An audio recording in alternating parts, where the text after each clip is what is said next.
Welcome. Today we're going to talk about the downfall of Trippie Redd and how an oversaturation of a discography can really fuck up your career. Obviously, he's still like super successful, but I'm talking this dude could have been Cardi level aura if he didn't drop 17 fucking albums. Now let me explain. When A Love Letter to You 1 came out and Love Scars really blew up in the mainstream, this guy legitimately had the industry in a chokehold because it was so different from what we were used to hearing at that time, especially 2017, I believe this was. And then that same year, he dropped A Love Letter to You 2, and this is when I started becoming like a fucking cult fan to this guy because I was like, oh my god, he don't miss. Then about a year later, Life's a Trip dropped, and again, no fucking misses. Now at this point, he's become one of my favorite artists at this time.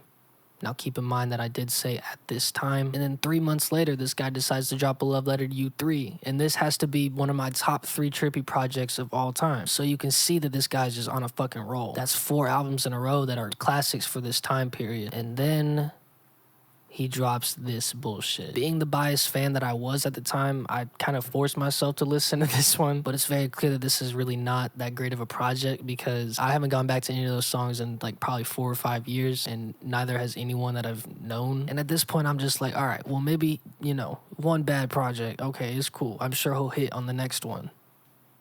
Boy, was I wrong. With the exception of about 3 songs on here, I'd say this is a pretty trash project. And unfortunately, that cycle just continued for literally every album to this day. And don't lie to me, I know you guys don't listen to Trip at Night. It was just the same rage beat over and over again. Leave Mr. Rage out of this. And I guarantee you nobody in here could probably name a single song off of St. Michael, A Love Letter to You 5, Pegasus.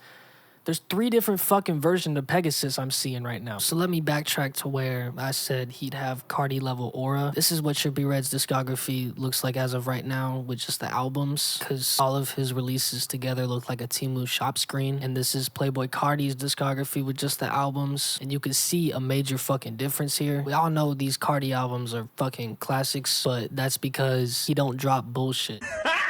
Now, with that said, I can't even imagine how Trippie's career would have played out if his discography only looked like this. I do believe that Trippie Redd would have been a way bigger star than he already is if he didn't oversaturate his sound and maybe waited a year and a half between albums. Now, Trippie's a real one for giving the fans music and not making them wait too long, but to be one of the biggest stars of your generation, you do have to be kind of selfish. Look at Kanye, look at Cardi, look at Travis, look at literally anyone at like the top tier. They all wait a pretty long time before dropping just to make sure that, hey, this is what I want to do and this is what I know is gonna hit. Let me know if I'm, tripping.